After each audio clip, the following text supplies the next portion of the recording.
Yo, yo, yo, yo, yo, yo, yo, yo, yo, yo, yo, yo, yo, yo, yo, yo, yo, yo, yo. We are the ill-advised wise guys. It's your boy, check out my boy. QDZ for Sheezy. It's way too easy. That's all I got for you. That's it? Call me Widow Peak. See the Widow's Peak right there? That's why they call me Widow Peak CZ. It's coming. It's growing in. It's growing in. That was a little, I gave you a weak You know, if it was a harder bar, I would have said, Yeah, okay. You know? Make them say, we try to get up in here. Shout out to everybody for tuning in. This is episode 95. 95. We are on the road to 100 episodes, and we cannot believe it. We thank Jesus. We thank everybody who tuned in to even get us to this point, including ourselves. Hey, Q. Hey, clap for yourself, man. Come on, man. For myself. No, this is. I'm always down to clap for myself. Clap for yourself, man. This is a beautiful moment. Give myself on the pat of the back. Go ahead, pat on the head. Yeah. Put a couple of dollars in my bank account. For my spending. Go ahead, deposit $100 more than you would normally deposit. For spending purposes, so go ahead and buy me some expensive drinks at the bar. Like I treat myself good. I think myself likes myself. As you should, man. Because if you hated yourself, that's called like depression, and you would have like actual issues. We don't want those though. We don't. I mean, even though I watch Dr. Phil every day, I don't think I can play Dr. Phil. So make sure your heart is pure, feels good. Make sure you're self-confident. Absolutely. Thank you guys. Like I said, everybody out there who's been leaving reviews for us and ratings on Apple Podcasts, people who've been tuning in on YouTube, Apple Podcasts, Spotify. Listen, the list goes on. I'm grateful. Personally, I'm grateful that you guys fuck with us. I really am. And we're just trying to uphold our duty of giving music reviews in the best way that we know how. And that's really it. That's all I got for you guys to open this show, man. Just thank you. Oh, and if you haven't already done so, follow us on Instagram, Facebook, and Twitter. It's on the bottom there. If you're listening to the audio, Ill-Advised Wise Guys on Instagram and Facebook, and Ill-Advised W Guys on Twitter. Keep up with the discussions that we do and put out. We put out polls. We do a whole bunch of different things. So, yeah, man, keep interacting with us, and we'll keep doing our thing. We're trying to know your ill-advised thoughts, not thoughts, because we're not in the business of breaking up happy homes. We don't want to know about the thoughts. We want to know your ill-advised thoughts. Wait, but thoughts are still appreciated every now and again. I mean, I just want to put that out there. We love thoughts. I mean, we'll take streams wherever they come from, but just make sure the thoughts are ill-advised. That's all. That's all I ask. I agree. Yeah. By the way, speaking of ill-advised thoughts, I put out a poll. Not a poll. I sent out a tweet on Twitter from the account this past week, and I said, "Yo, give me a hot take that you've been meaning to get off your chest." And some gentleman, he's a rapper. Shout out to you. Believe his name is Dope Boy. Damn, I don't remember his account name, but he actually submitted a song that we're gonna eventually review. He said, "Yo, Jack Harlow is true." He didn't finish the statement, the trash statement, but he said TR ... And I asked him to elaborate, and he declined to elaborate. So. All I ask, sir, if you would like to come on the show at any point or explain yourself online, hey, be our guest. But Jack Harlow is not trash. I'm not rolling with that. I'm not rolling. What color was this gentleman? He was a black man. Okay, that makes sense. Does it? Why would that make sense? What the hell are you talking about? Us black people, we ain't the quickest to crown a white rapper up in here, so. Man, I respect it. It's your opinion. You can say whatever's trash is trash. I always respect people's opinion. Listen, man, it's up to you. But like I said, if you wanna elaborate, feel free. We're all about the ill-advised thoughts around here. We do that pretty often. It's not thoughts. Thoughts. Thoughts. Sorry, I meant thoughts, not thoughts. Mhm. We don't condone those. You know, I'm almost married. Yeah, Just there you go. FYI. Yeah. Keep on that narrow path. Yeah. So shall we start the show, sir? Not if we're gonna start it like that. Hell no. But I mean, Ah. yeah, if we can, yeah, let's do it. Yeah, I say we start the show, man. Yeah, so first topic, because you know, this has been a very confusing week. Drake, you know, put out on Twitter, put out on social media that he was dropping a project. He put up Drake. Drake, young Draco. Yeah, him. He stole my flow. Drake. He said, I taught Drake everything he knows. Yo, imagine Soulja Boy teaching Drake everything that Drake knows. Imagine that. I would. It's just another question I have for Jesus when I go to heaven. Oh man. Yeah, I think, but you already know the answer. I think Jesus will just confirm everything you already know. That's complete nonsense. Now, moving on to the actual topic. So Drake dropped Scary Hours 2, right? And by the way, he's still overdue for Certified Lover Boy, but we do want to get into the review for like I said, Scary Hours 2. Q, what were your thoughts on this 3-track project that he dropped off for us? Well, you know, first and foremost, for a lot of people that may have forgot, Scary Hours 1 consisted of Diplomatic Immunity, and it consisted of God's Plan. You know, God's Plan is one of Drake's biggest records to date, and it's probably one of his more, you know, fun-loving, chill, good vibes record. This 3-track EP, I think Drake was out to prove a point to the world that he is one of the best rappers in the game, if not the best rapper in the game. Every single song on the EP hits harder than your mom when you find out that when she finds out that you didn't take the chicken out the freezer at 4 p.m. when she told you to. It's funny because in the order that he put the songs in is actually from worst to least for me. So I started off the EP like, you know, it's all right. I mean, what's next? I thought it was some interesting bars on there. I thought it was kind of weird when he was saying, what did I do on Valentine's Day? I had sex. Okay. That didn't resonate with me. But I thought what's next was pretty solid, pretty decent. Then it goes to Wants and Needs with Lil Baby. And I was like, okay, all right, this hits a little hard. I can get jiggy with this. Which, by the way, you know, remember the days where Drake and Lil Baby collaborated? We knew who Batman was. We knew who Robin was. Nowadays, who's Batman? Who's Robin? But I like that song. And then we got to Lemon Pepper Freestyle, which Drake went off on. That is the song that I think most people were not necessarily caught off guard, but that's the song that got people's attention the most. Drake raps hard as hell. Matter of fact, I'm pretty sure Drake blacked out. Drake was seeing red when he made that song, if you ask me.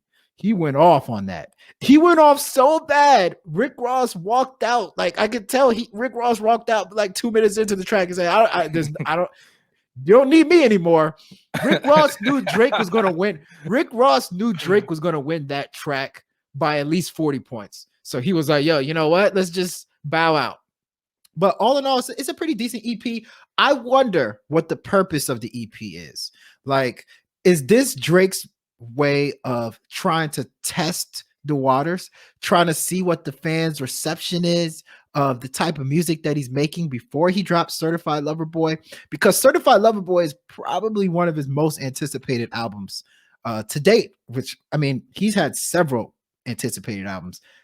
Let's just say you can argue that it's one of his most anticipated albums to date. So I'm curious to see if this is like a tester EP for him to gauge what people feel about him as an artist. But all in all, I think this EP was pretty solid, extremely solid. I rather listen to music like God's Plan from Drake, where he's singing and mixing the rapping and singing together. But I think for the hardcore rap fans, for the ones that say I'm not sure if Drake is in the top 5 rappers list of current rappers right now, I think this EP will resonate with you, make you change your mind about a few things. Well, you had a couple aha moments, FYI. I don't know who the hell is saying Drake is not a top 5. You have literally lost your mind if you think that Drake is not a top tier rapper. I don't know. Like, I'm sorry, I have to question your sanity at that point. Now, there will be some people that say it.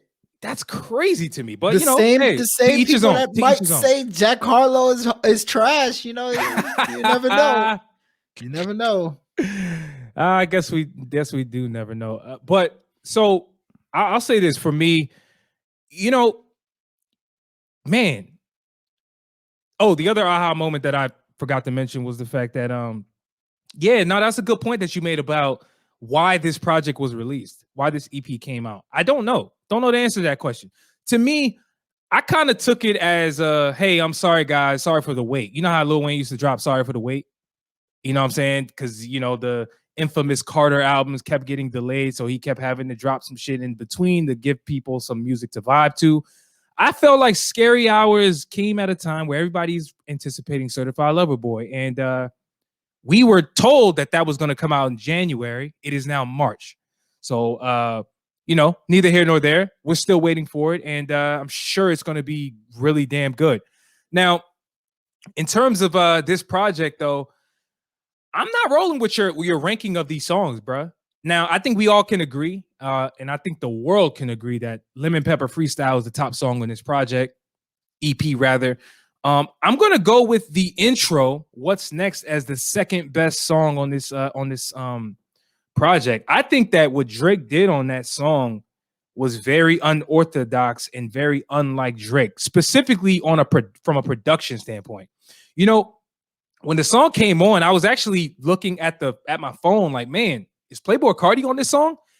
This song, production-wise, sounded like a Playboi Carti Whole Lotta Red beat.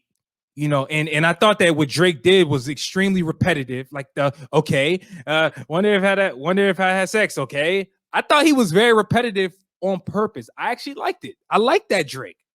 I liked it. And going with the third best song, which again, there's only 3. And overall, I think they're all good songs. I wasn't really feeling Drake's part on the joint with him and Lil Baby. I just that Drake didn't really do anything for me on that song personally. I like Lil Baby's part, and bro, Lil Baby, like you mentioned, damn, do we know who Batman is at this point? I don't think it's very clear. And I know that sounds ridiculous because I don't think anybody's going to sit here and question who has a better legacy, who is a better dynamic artist, who can do more. It's clearly Drake. However, what Lil Baby has been doing over the last year and a half, almost 2 years, has been so amazing that question you asked, who was Batman, who was Robin, it's not as clear as you may think. So overall, I think it's a decent 3-pack. Sorry, I think it's a good 3-pack, not decent. And you're right, man. Lemon Pepper Freestyle took the cake. I think it's interesting to see Rick Ross bow out on that song like he did, because you know, it's like, even when you listen to Drake's verse, he said you know, he references how big of a house Rick Ross has, 235 acres, which, by the way, that house of his was where they shot Coming to America 2, which just dropped, by the way. So I don't know if you guys saw that. Pretty decent movie. Definitely not better than the original. Let's be very clear. But yeah, man, Rick Ross kind of got out the way and let Drake shine. It's unlike Rick Ross on a Rick Ross and Drake collaboration, which we'll get into in a little bit. But yeah, man, good 3-pack. I'll say it's good. Absolutely. It's a good 3-pack, Shakur. Awful artwork. awful. I feel like it was made on Windows Paint. But you know what I'm saying? Windows Paint. That joint was awful. But I mean, it's Drake. It's better than anything Gucci Man has ever put out. And you know, what you talking about? The glacier, Gucci Man, the human glacier? No, bro, Gucci Man needs a full-time graphic designer. I've been saying it for about 5 years. His artwork has been trash, except for the last two. I'll give him that. But you know, he's dropped 100 projects, so come on. His shooting percentage from album range is terrible. Let's just be real. I would say this though about the album, the Scary Hours. That is a sick ass title. I freaking love that title because you know I work Scary Hours, you work Scary Hours, so I know it resonates with me. You know, as hard workers, but kind of let's pivot. You know, since we could both agree that Lemon Pepper Freestyle is the best song on this EP, let's pivot to Drake and Rick Ross collaborations, which I think are very underrated. There's a lot of them, and they have spanned, it's been a span of about 10 years that they've been collaborating with one another. So let's name a few. Let's how about this?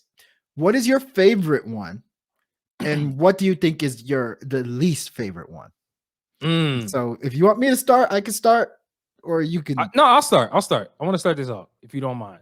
Okay. So, man, you know, I put together a list before the show started, and you know, did my homework a bit, and I actually forgot one on that on the list that I put together, which I'm writing in right now, which is Free Spirit. So I'll start with Free Spirit. I don't know if you guys remember Free Spirit, which was on that care package project that Drake dropped years ago. Obviously, that's one of my least favorite collaborations from Ross and Drake.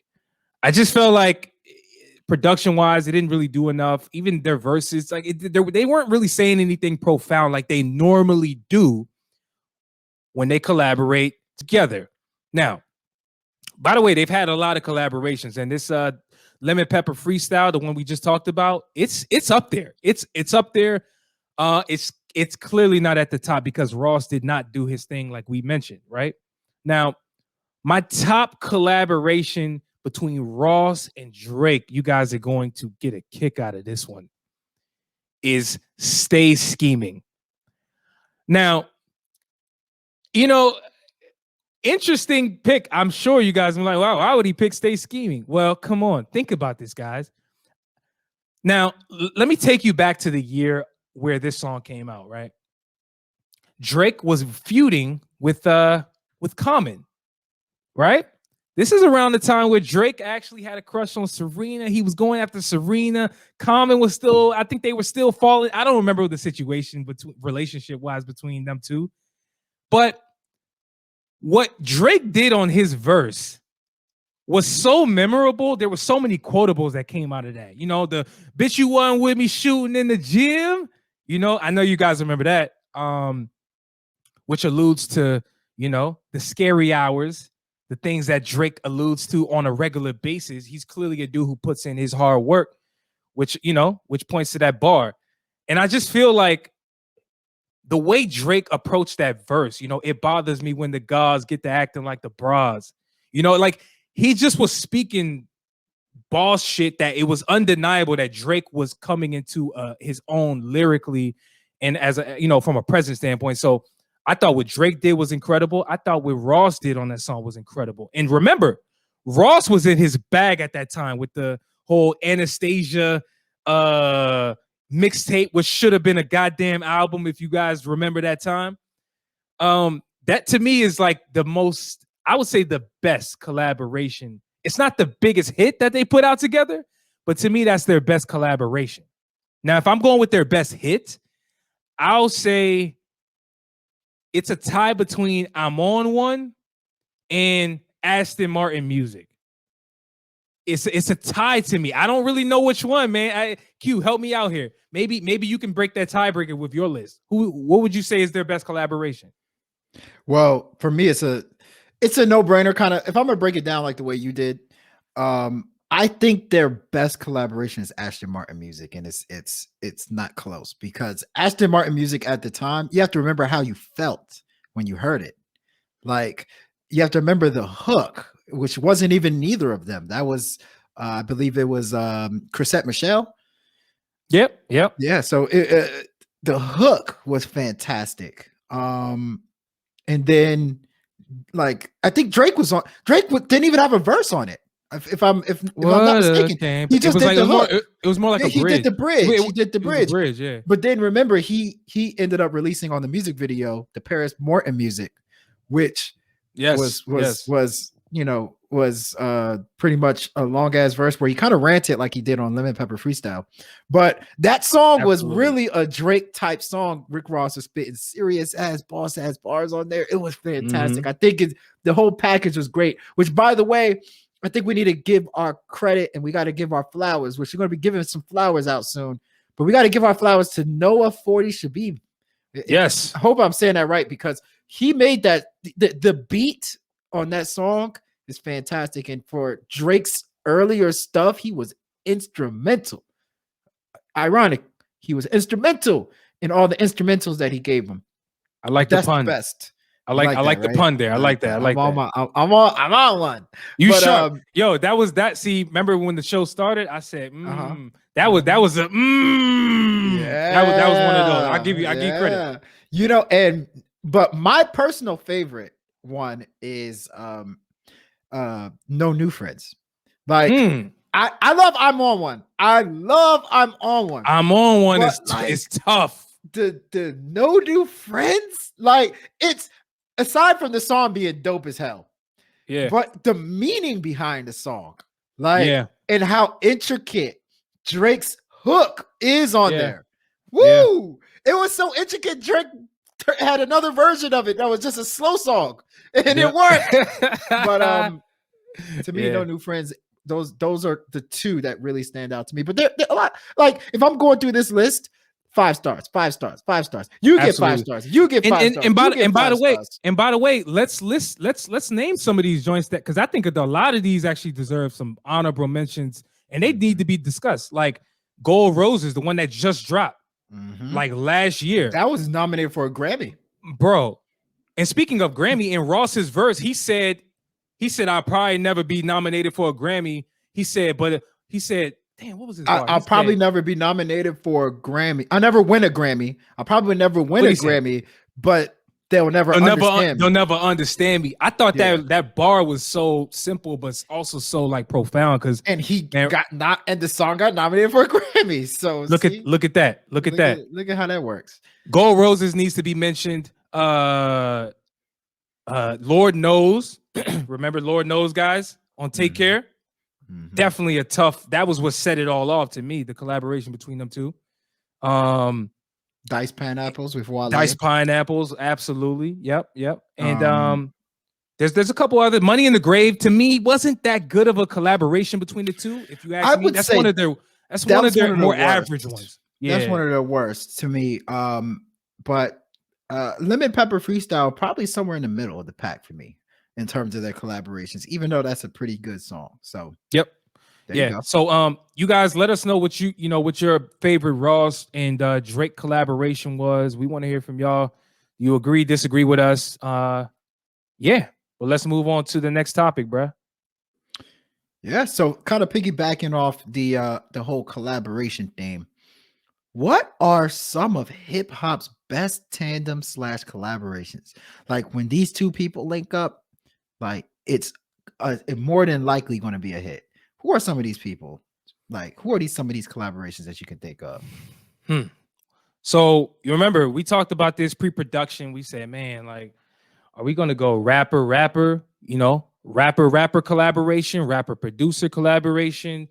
The list is actually very long, and I'm sure we're going to leave some people off this list. So we're looking for y'all to also chime in on social media. Let us know, what you guys think, who you guys think is the best collaborations. But I want to list a few. I would say Jay-Z and Kanye West are, to me, among the elite, excuse me, in terms of rapper slash rapper producer. And actually, if you really think about it, that's one of the more unique collaborations probably in rap history, because Kanye is not only a super producer, he's also at one point was considered a extremely good rapper. I'm not going to be like he's a legendary rapper or anything, but there are some people who consider Kanye a really good rapper, right? At least at one point in his career. So we all know about Watch the Throne. To me, that is going to go down in history as one of the best collaboration albums ever. It might be up there. It might be top 3, not 2 or 3. It might be number 1 best collaboration albums ever, if you really think about it.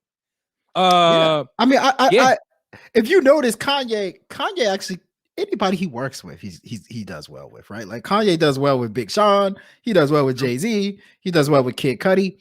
I would say Kanye was his best. I like Jay-Z and Kanye. I co-sign that. I feel like Kanye and Common were a very underrated tandem. Very underrated. I just feel like Kanye took the time to understand Common.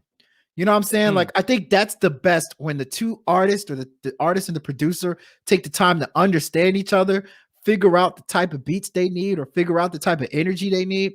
When they can do that, I think greatness gets made. And I feel like Kanye, at a time where people didn't understand Common, remember, people didn't understand what Common was about at the time. Like, conscious rap in like 2000s was not super hot at the time. I don't even Kanye think brought that out. I don't even think Common understood Common, because remember, Common went through a bit of a stylistic change, not only from a fashion standpoint, but even musically. Around that time, we started, hooking up with Kanye in the studio and making music, right? But no, that's a good one though. That is a good one, because to me, like what you're saying, it's all about developing a sound, right? If you think about, like you said, Common and Kanye, what they did was they were able to get in the studio, develop a sound that was best suited for Common to shine, and I think Common produced some classic albums out of those sessions that they were a part of, right? And so from a new school standpoint, I want to show some love to some of these dudes that are really making, I would say, collaborations quality and really doing it at the highest level. And it's probably people like, Drake and Noah, 40 Shabib, like you mentioned earlier, right? Now, Noah is a very interesting, I would say, producer, because he's kind of like an engineer slash producer. I don't think he really gets his flowers from a production standpoint, but it's clear that what Drake and him do is magic, to say the least. Also, 21 Savage is not much of a lyricist in many people's eyes, which I understand, guys. I'm not about to sit here and go to bat for 21 Savage as a rapper. However, I will say he is a very underrated rapper, very underrated. And hopefully that does not go by surprise to many of you guys. But what he and Metro Boomin do from a sonic standpoint, and I don't mean Sonic the Hedgehog, goddammit, I mean musically speaking, is like magic. Let's be very clear about that. It sounds very thematic, very theatrical, very cinematic. Throw in every possible, insert word that means quality and just groundbreaking from a audio standpoint. It just sounds great. I think what they do is incredible.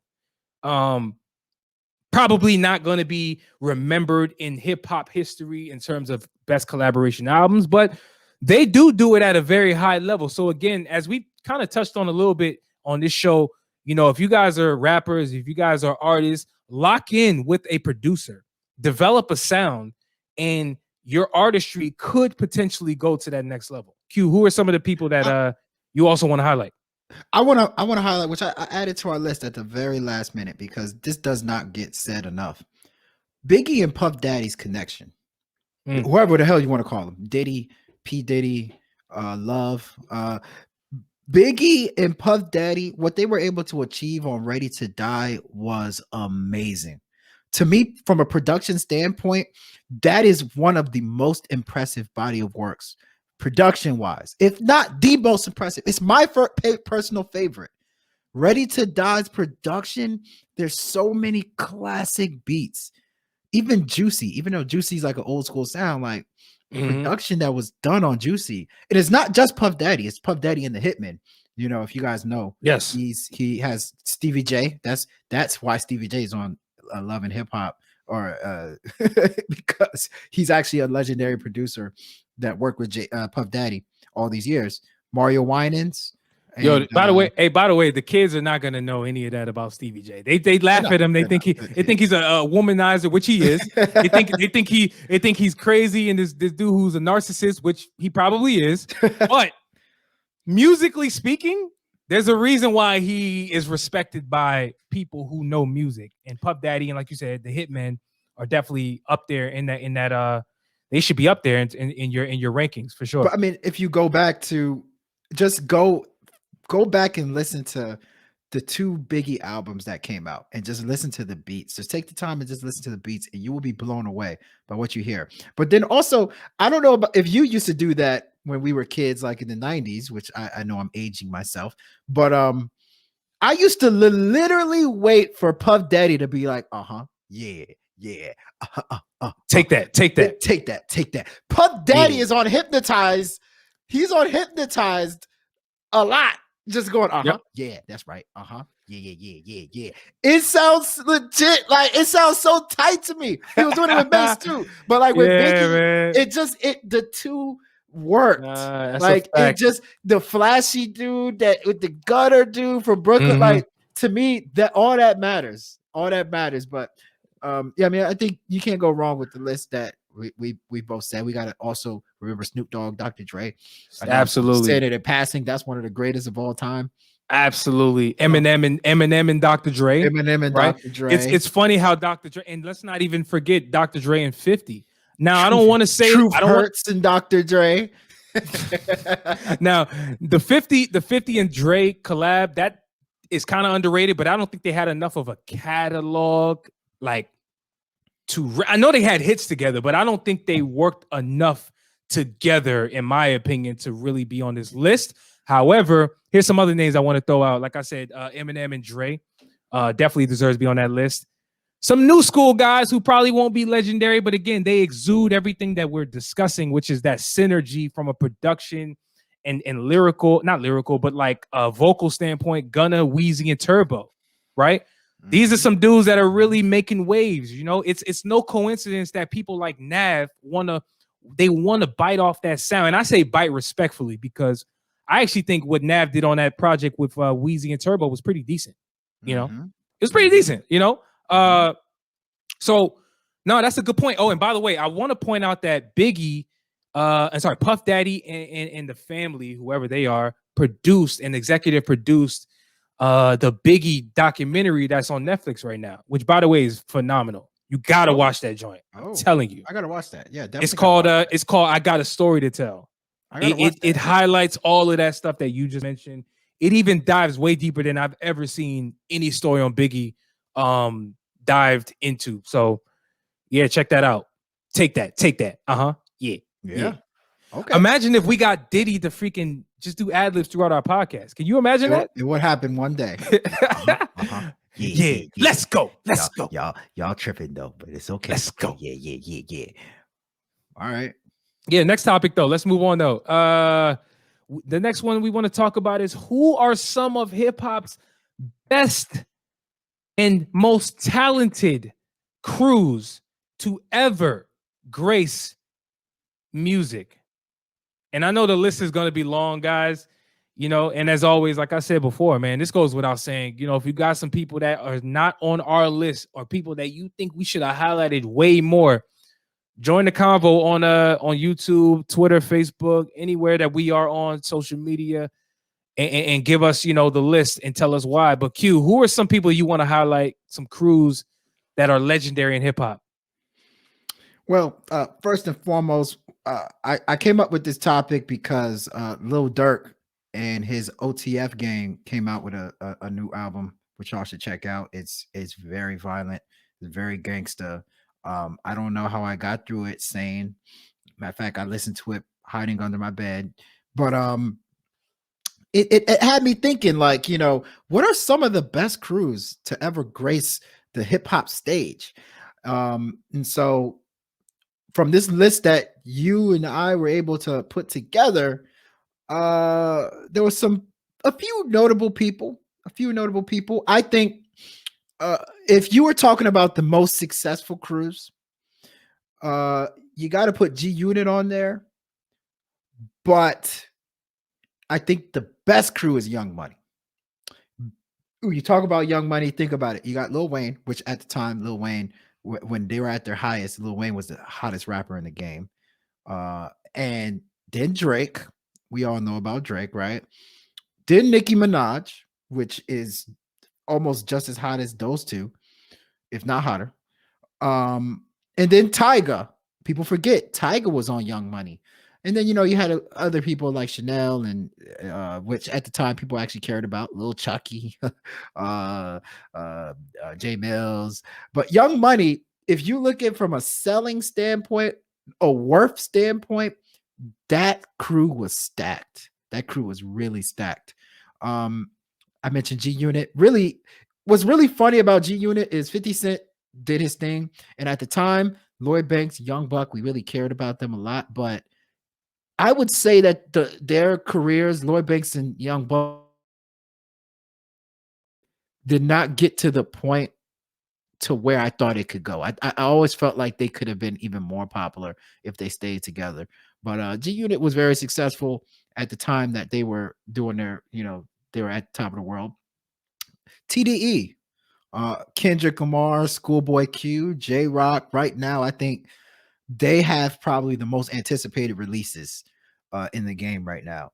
Where if Schoolboy Q says he's dropping something tomorrow, like, we gonna be on it. Kendrick Lamar says they're dropping something tomorrow, we gonna be on it. Remember, SZA is a part of TDE. If SZA says she's dropping something tomorrow, we're gonna be on top of it.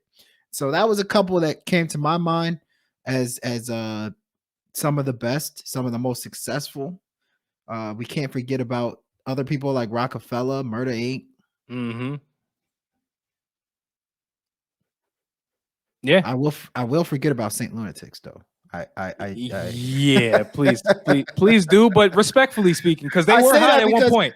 They were hot. No, Nelly, the Saint Lunatics are accusing Nelly of like leaving them be. Nelly was like, y'all stay over there. I mean, was he wrong for that? I'm just Murphy Lee was nice. Stop it. Stop. I'm asking questions. I asked a question. Take Murphy Lee slander. It was a Murphy question. Lee was nice. My G. By the way, Murphy Lee went like triple platinum or something like that on his album, on his debut album. I thought Murphy Lee was gonna be great. Yo, I wanna pivot back though, because like you're right, man. The first crew you mentioned was Young Money. And I think that if we're being realistic and we're being real with ourselves, Young Money has to be the greatest crew.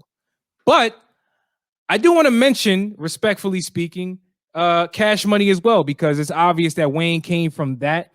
There wouldn't be a Young Money without Cash Money, more than likely. And we cannot forget about what Wayne did prior to starting Young Money. And, that whole, basically, I'll say up to Carter 2, right, is essentially pre-Young Money to me for Wayne. But Juvenile, BG, I know this is like probably going way back than what some of our listeners even know about, but let's not forget, and let's be very clear, guys, go back and do your Googles. Cash Money Millionaires, from a business standpoint and also from a record sale standpoint, should be respected like as hip-hop royalty in terms of groups. You talked about TDE. I don't want to repeat any of that, but just know you're 100% right about everything you said. And I think people do forget about SZA and that she is part of TDE. Like, I really don't think that your average people remember that on a regular basis. And let's be clear, one person you also forgot, and maybe you excluded this person on purpose, but Ab-Soul. I think Ab-Soul is a unicorn. I really do. I think lyrically speaking, Ab-Soul is a unicorn. I think if Ab-Soul said, yo, I'm dropping my next project in 1 week, I do believe hip hop would go crazy for that. I do. just because of the fact that he does not drop a lot of music, period, and what he can actually do on the microphone. It was he displayed it perfectly on that song with Russ.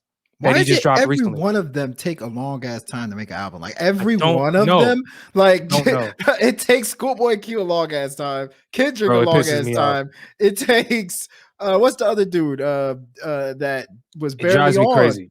Isaiah Rashad, another one. Isaiah Rashad, thank you. I'm like, what? Come on, man! Like it takes y'all all 5 years.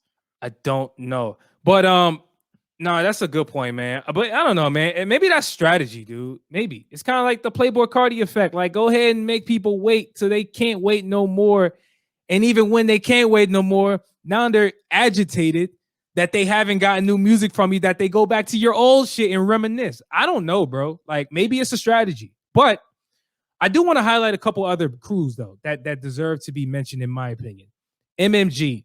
Now, they're probably not on the same tier as TDE and Young Money and Rockefeller and all these other people that we mentioned. But let's not forget about the impact that Rick Ross had post hustling, and how he was able to create a legacy for himself and then craft a crew and bring Meek Mill onto the squad, bring Wale onto the squad. And I think what they did during the height of MMG was extremely underrated. And I think hip hop will forget about MMG's impact, unfortunately, but I think that they did some great things. Also, what QC is doing right now, I believe, is going to go down in history. And I think if they keep up this pace, people are going to remember it for a very long time. Let's not forget about what the Migos were able to accomplish, right?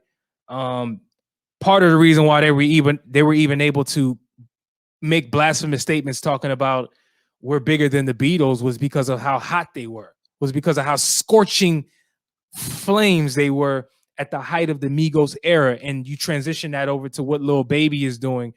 I will even attribute some of what Cardi B is doing to what the QC label has done. I don't think she's signed to QC per se, but I know she had like a management deal with QC. But I would say what Cardi B has done, at least early on, maybe even up until the point where she is now, was a product of QC management, you know? You talked about it, Rockefeller. Dude, I feel like we could really do deep dives on half of these things that we're saying, but we really don't have the time. So I'm going to reiterate the Rockefeller crew, Murder Inc., what Dreamville is doing deserves to be mentioned 100%. Let me say this. Go ahead. Oh, sorry, not to cut you off, but let me say this. What's up? You know what I noticed just looking at this list? Yeah. Which is kind of sad. The crews that were developed from homies are the ones that are having issues. Think about it, right? Like G-Unit started out as 50 Cent, Tony Ayo, their homies, and they broke up. Lloyd Bank, they broke up. You talk about St. Lunatics, like I said earlier. They were friends. They came from St. Louis. They broke up. You talk about who else on this list? Death Row. I mean, you know, everybody just they came up kind of together. They all broke up, but then the people that like MMG, from what I understand, they're still cool. Like Wale, Meek Mill, even though they were acquired. They were like free agents. You know how like in sports they were kind of picked up.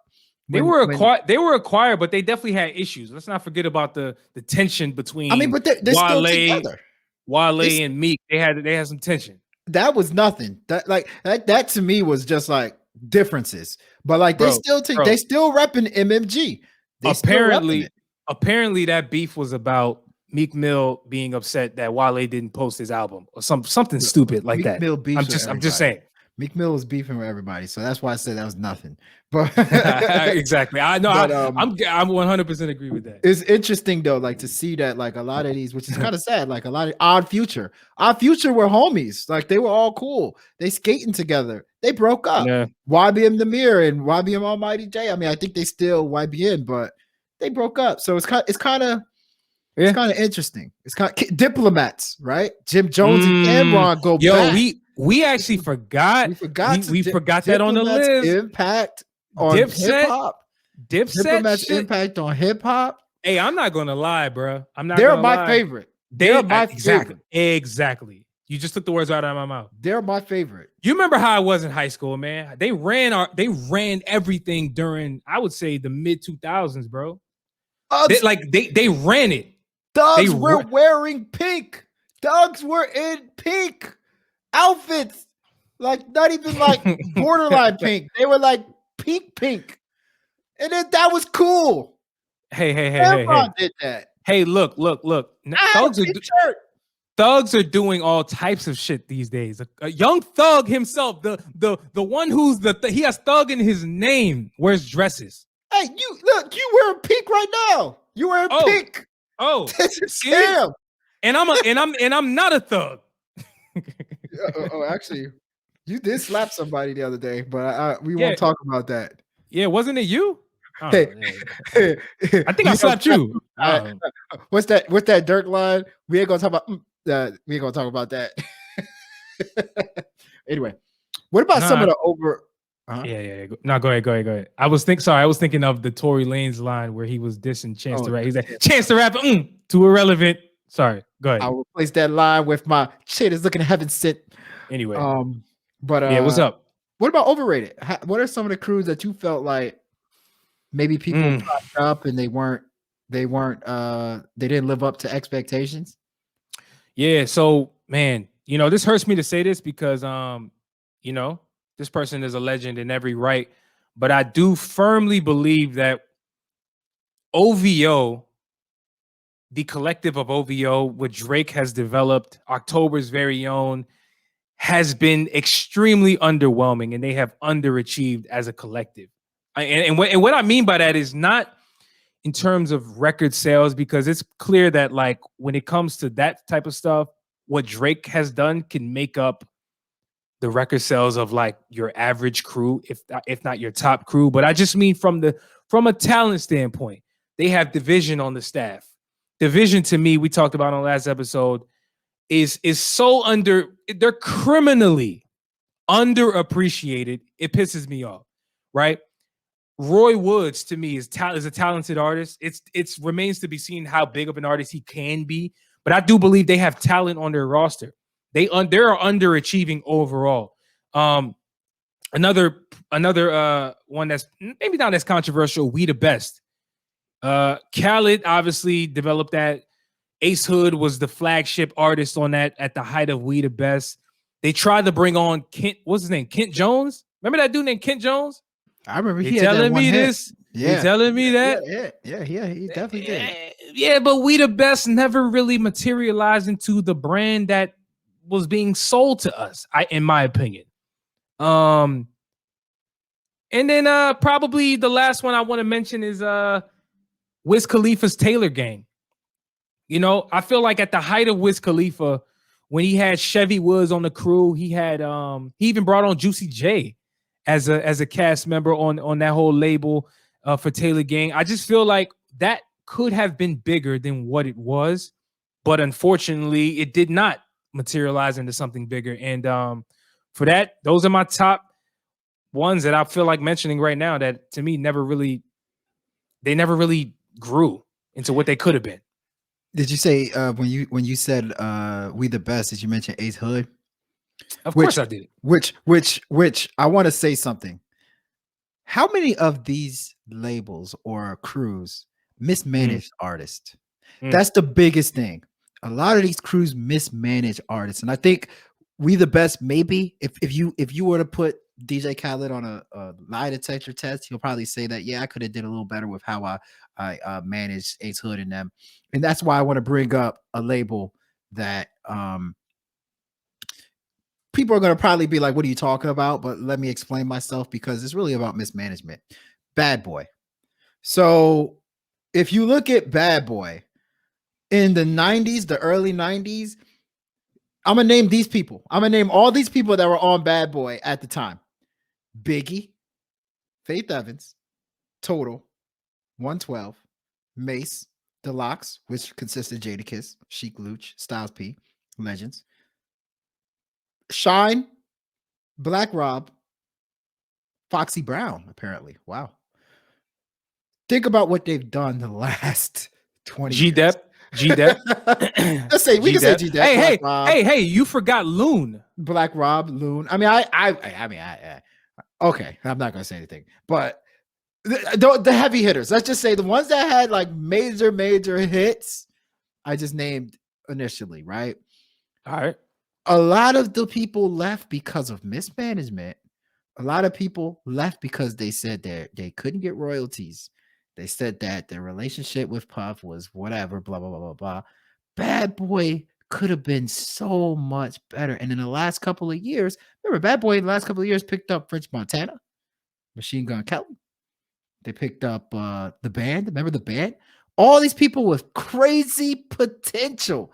But I just feel like they weren't able to maximize their abilities. So, like, for me, yes, the first 8-9 years of Bad Boy's existence was amazing. The last 20 have been pretty bad. So that's one to me where the potential was really there, but I don't know. They didn't really live up to it, which hurts me because I really love Puff Daddy. I really love a lot of people in that crew. Boys in the Hood. Remember them with Jeezy? Jeezy was on there. Bro, they had Bad Boy South. The Bad Boy was so strong. They had a whole another brand. Reminds me of another label, Cash Money. Look at the mismanagement that they've had from artists complaining and saying, yo, like, I didn't get my fair share of pay. Wayne, the cornerstone, the bedrock of what Cash Money ultimately turned out to be, which branched out to Young Money. Even Wayne himself talking about, yo, where's my money? Right? Imagine going to your dad, right? Which Birdman is, his stepdad. That's not his biological. Saying, yo, where's my $30 million, bruh? Where? I need it now. But you can't do anything because that's your dad. What you gonna do? Sue him?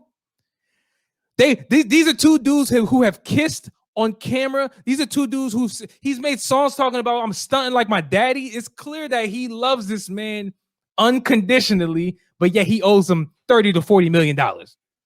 You know what I'm saying? Like, to me, that's the height of mismanagement in terms of money. Which mainly, especially when Lil Wayne's pretty much your cash cow. Like, Lil Wayne at the time, at a certain point, Lil Wayne was carrying Cash Money. Absolutely. So, I get that. I don't know. Listen, that's above my pay grade to figure out what happened there. Bro, but listen, it's all speculation. If you engage in all that, that's chatty patty behavior. That's chitter chatter. That's speculatory speculation. I do feel like they could have been managed a little better.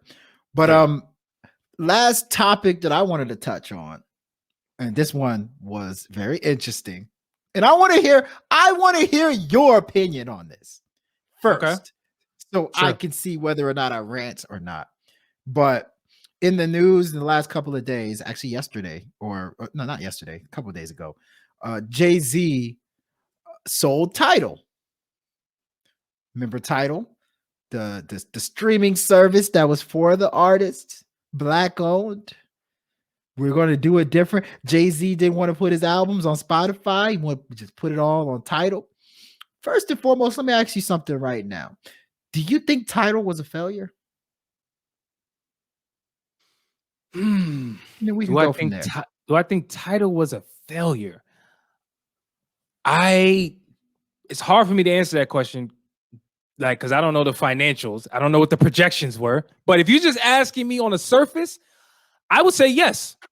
And here's why. I feel like when Jay-Z gets involved with anything, the expectation for that brand is for it to be through the roof. From an image standpoint, is for people to get involved at the highest level. It's for people to feel like there's someone like them at the helm who's doing it in a way that's not being done elsewhere. So with that, I think Tidal started out really good. I think it started out really good, right? They branded themselves on high quality audio, which I always thought to myself, that makes zero sense. I remember when people was like, yo, the sound quality on Tidal is better than all the other ones. And I was like, dude, what are you talking? Are you stupid? Like, I think it was all a marketing ploy, but I don't want to digress too much. I think they got involved with Kanye on these exclusive deals, right? This was at the height of the exclusive content, phase in streaming. I think they started out good. However, I think when Kanye had a split with Jay-Z and they went away from each other and they no longer did exclusive deals, I think the publicity of Tidal went completely awry. No one really cared about Tidal like that. And it's almost like Tidal went away from streaming in terms of what the public cared about, and they went more into content.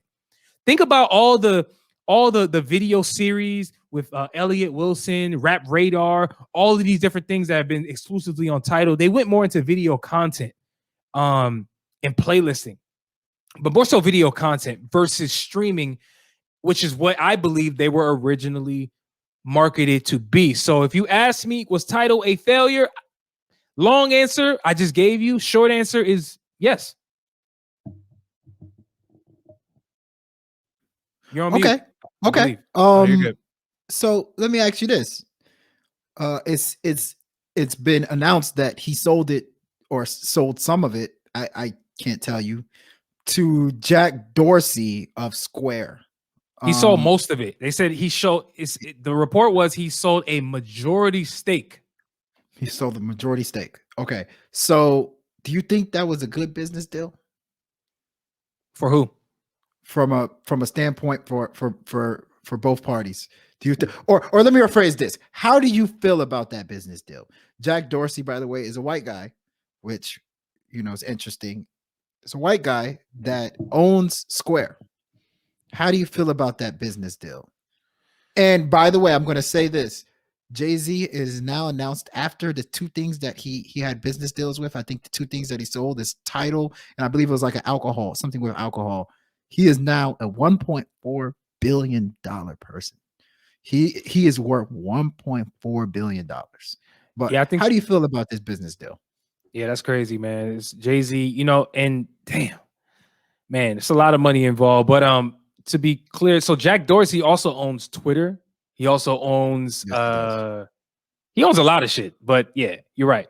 But no, and the other thing that Jay-Z sold in addition to Tidal was it was actually his Ace of Spades. He sold part of Ace of Spades to LVRM, whatever, I don't know, Louis Vuitton, Moet, Hennessy. I think that's what it is. LVMH is the name of the conglomerate that owns all of those brands. So yeah. How do I feel about it? I feel like Jay-Z did what any business man who builds a startup does, which is looking for an exit plan. He built up brands, he built up companies in order to sell. Like, I think the problem that and I don't know where you're going with this, but I'll say if I'm Jay-Z, this is a great move. On a surface level, I would say it seems like some bullshit. It seems like some bullshit. I don't really have a problem with the sale of Tidal to Jack Dorsey. I understand the racial angle that you're going with, which I'm not. I'm just saying. Okay. I'm just mentioning. You mentioned this. It's going to prove. I'm going to make some points after you're okay. done. You mentioned this. So I thought you were going with it. So my bad. Okay. So I understand that aspect. However, what I would say is I think that what Tidal was a startup that Jay-Z he became a part of. And I don't believe that his intent, which I can never confirm, was to stick with Tidal for the entirety of his life. I think he built it up to sell it, which he eventually did. Now let me same thing with his Ace of Spades brand. But go ahead. You have I got to cut you off on this, and I'm curious. I'm curious to know what you think about what I think, and I know the world is going to be a little off guard with what I'm about to say. So, first and foremost, I want to preface my comments like Stephen A. Smith always says. I want to preface my comments. I've said it before on Good in the Hood. Shout out your boy Juice. I said it before. I think Jay-Z is a better businessman than he is a rapper. And I understand, yes, Jay-Z is probably a top rapper ever. Maybe he's definitely on my top 5, top 2. He's not 2. But $1.4 billion as a businessman How many billionaires are in hip hop right now? Kanye, Jay-Z. So to me, he is showing that he's probably a better businessman than he is a rapper. And that's saying that he's an amazing businessman. I want to make sure I say that. Second thing I want to say is I got my MBA, just like you. You got your MBA too, right? And what a lot of times what the people don't realize is that business is a very ruthless place. Business is a place where somebody can tell you one thing and then they will do something completely different in the interest of money. Why is that significant? What did I call this episode? What did I call this topic? I said, I want to talk about Jay-Z. Is Jay-Z a master manipulator? That's the title of this topic. And I don't mean this in a negative way. I mean this in a ruthless business way. Now, when Jay-Z announced Tidal, what did he say Tidal was? For the artist. Jay-Z said, why are artists going on Spotify and Apple Music, putting their stuff there? We're going to create our own Apple Music and Spotify. That was what was dear to the heart to him. And that's what he was telling people. And that's what made people want to latch on to Tidal. Then he left. Now he sold it when the money came around. What did Jay-Z do when Travis Scott was trying to say, oh, they want me to perform at the Super Bowl? Jay-Z said, don't perform at the Super Bowl. Don't do it for the NFL. They don't respect Colin Kaepernick. Jay-Z inked a deal with the NFL. What did Jay-Z say he did tell us not to do? What else did Jay-Z do? Jay-Z stop wearing. He said stop wearing open. He said stop wearing jerseys. I'm wearing button-ups. He said I'm wearing button-ups. Don't put money to your ear. Don't put money to your ear. There's a disconnect. I don't pop Molly, which is a good thing. This is positive. I don't pop Molly. I rock Tom Ford. I don't put rims in my car. Jay-Z tells us what to do and we listen. We listen. But then we have to point out. I'm not going to say we have to hold him accountable. We have to point out the moments where it's like, hold on, you told us to do this. Then you sold the company. And now what is Tidal now? Tidal is Spotify.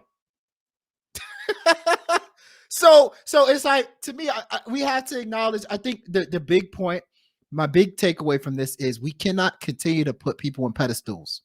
Like us, we all have to have our own minds. We have to all analyze. Just because Jay-Z does something doesn't mean it's right. Just because Jay-Z does something doesn't mean we have to go in that direction, because, and this is not about Jay-Z. This is more about us having our own minds.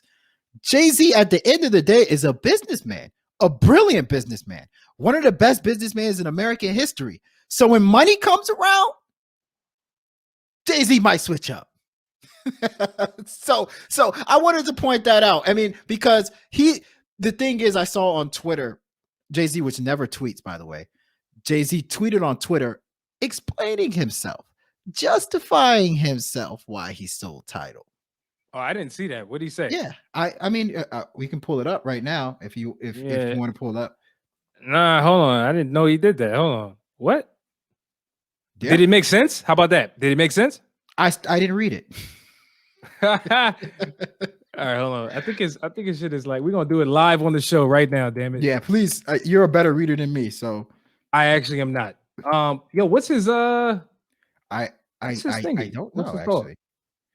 Let's just say Jay-Z. It's like Sean, isn't like S dot. Oh, Mr. Carter. SC. I got it. It's Mr. Carter. At SC. Okay. Which, by the way, that's amazing that he was able to get his name to be called at SC. What? Seriously? Well, what? Read it out. What did he say? So you want me to read it? Did you find the tweet? Yeah, I found it. Yeah. So read that out real quick. What he said was, this partnership will be a game changer for many. I look forward to all this new chapter has to offer. Jack is one of the greatest minds of our times, and our many discussions about Tidal's endless possibilities have made me even more inspired about its future. This shared vision makes me even more excited to join the Square board. That's interesting. I said, Oh yeah, that was. I said from the beginning that Tidal was about more than just streaming music, and 6 years later, it has remained a platform that supports artists at every point in their careers. Artists deserve better tools to assist them in their creative journey. So there you have it. Yeah. So when I hear that, that just sounds like a regular press statement.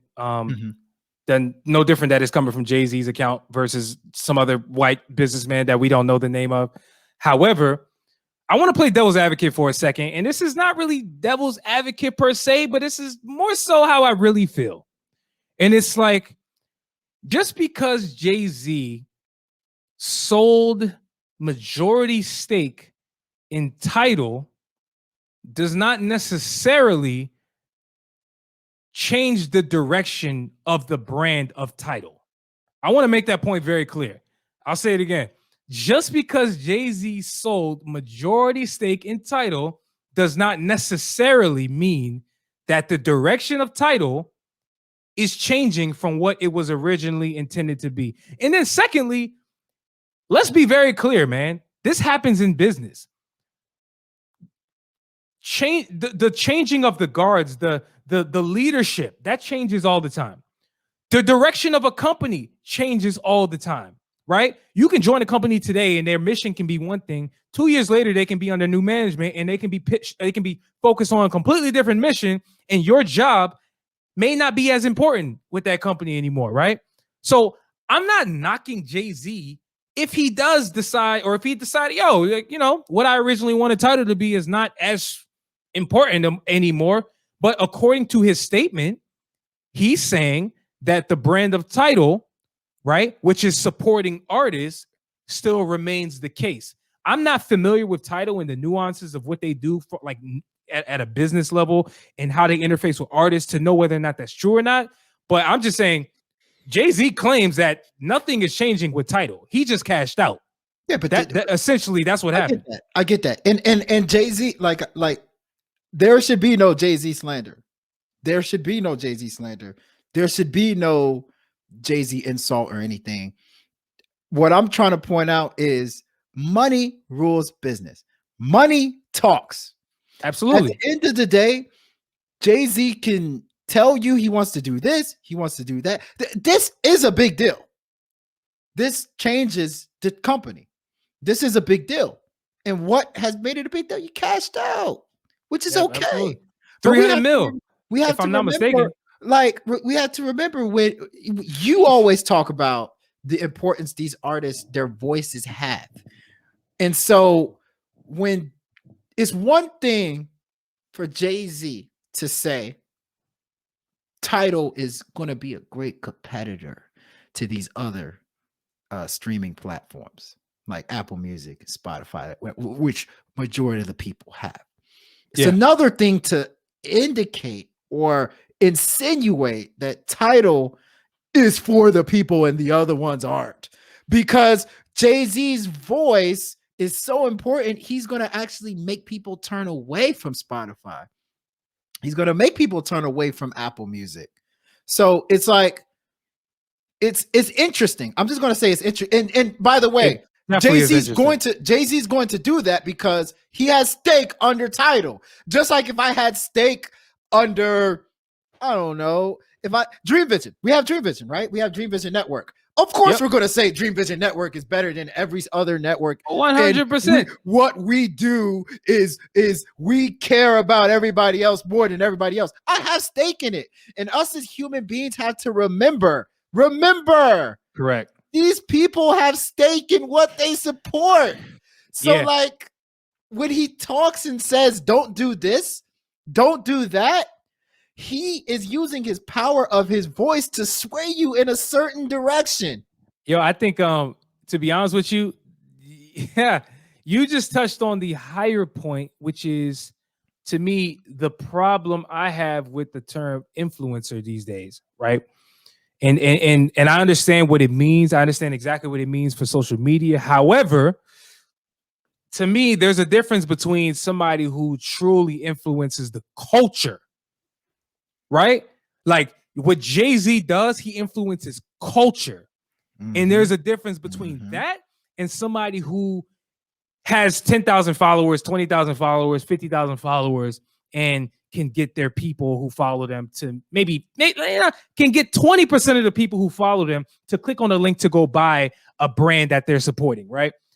There's a difference. There's a major difference, right? So I think at the end of the day, what you're touching on is everybody having their own mind. And you said it, and I think that point is very clear. I think people should remember that at all times. Jay-Z is doing what's best for him. And yeah, he may be looking out for the culture as well in certain respects, but let's be very clear. Jay-Z is a businessman and a very savvy one. And as you mentioned on previous episodes, and like you said, you mentioned it on Good in the Hood episode with Juice, which was a underrated point when you said it. I actually disagreed, but I see where you're coming from with that. I see where you're coming from with that, because also another thing, again, Ace of Spades. That deal was another one that went right under the table, went right under people's nose. And I think that one went more under people's noses than the Tidal deal, because how many of your average people have even tasted Ace of Spades? I mean, think about this. I personally have never had Ace of Spades. That's me personally, me. And I'm not saying I can't afford it, because I'm pretty sure you and I can go to the club right now and go order Ace of Spades. Yeah, it's going to cost a whole lot of goddamn money, but I could if I wanted to. But again, your average person has never had it. So I think that people are not, your average person rather, is not even listening to that deal and being like, oh, that's a big deal. Here's the point though. Let me ask you something. How many people that do not have the money, that can't afford Ace of Spade, which is pretty expensive, have bought it because Jay-Z said that Ace of Spade is what's in? A whole lot. Same thing with Duce. Okay. Right? Same thing with Duce. Right? We forget about Duce. I do say so myself. There you His go. influence has gotten a lot of people. The reason I even know what Duce is because of Jay-Z. Bro, look, influence, and you know what? Maybe we should have a conversation, not on this show, because I do want to wrap up like this segment personally. Maybe we should have a conversation about all of the things, all of the influencers, all of the people that influence an entire nation of people, and people mindlessly participate in those things that they're saying. Because look, we're all guilty. I came on this show and said, yo, Travis Scott was affiliated with freaking McDonald's. I went to McDonald's and bought the Travis Scott meal solely because of Travis Scott. And I was very conscious of why I was doing it.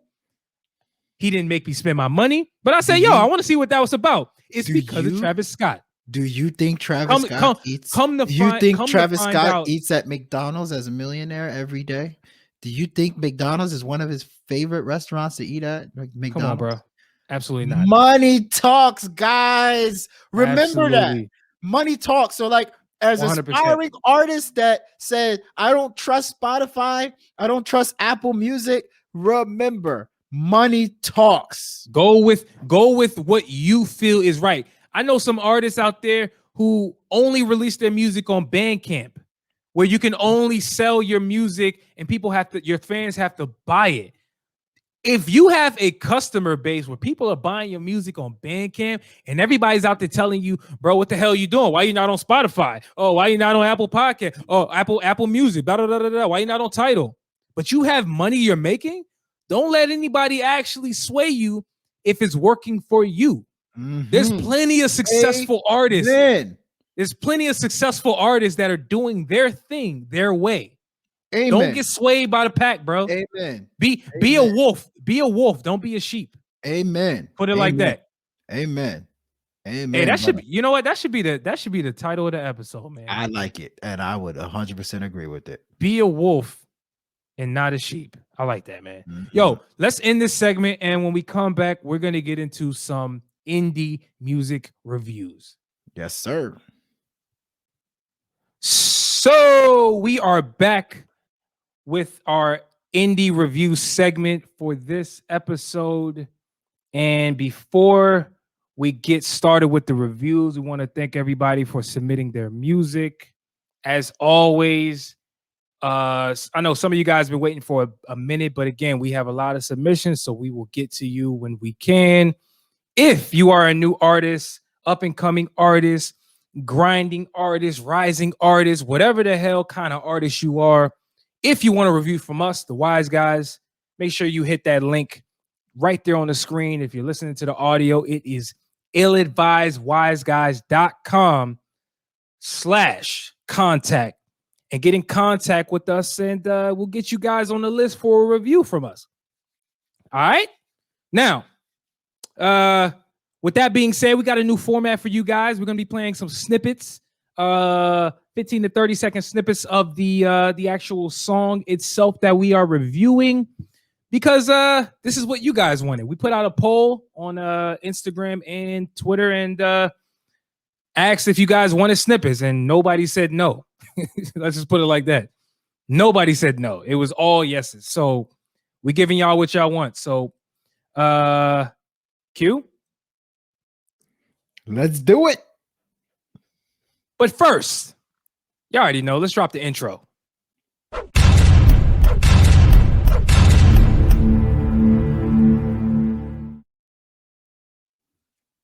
All right, as dramatic as ever, as can be, let's get into the first song of the day. We got a guy by the name of Jmoneyco with his new song called Profit in a Pandemic. Yeah, man. Let's play a little snippet real quick, and then we'll give our thoughts. How about that?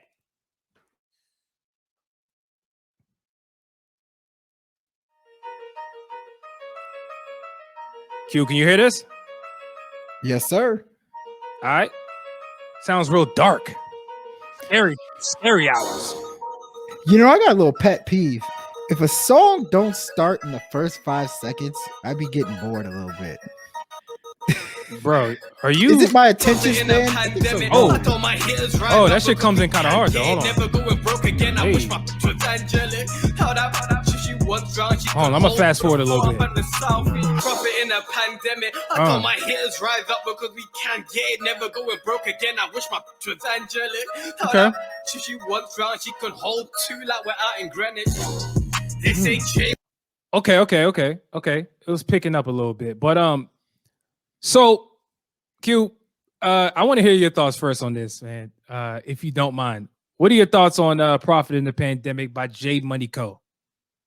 First and foremost, man, shout out to the person that produced the beat, 27 Core Zones beats. Like, that beat's fire. That beat's tough. It got the horror movie vibes, and then also just like it knocks. It's dope. Jmoneyco, you know what? Somebody I've been listening to a lot of lately, Slow Tie.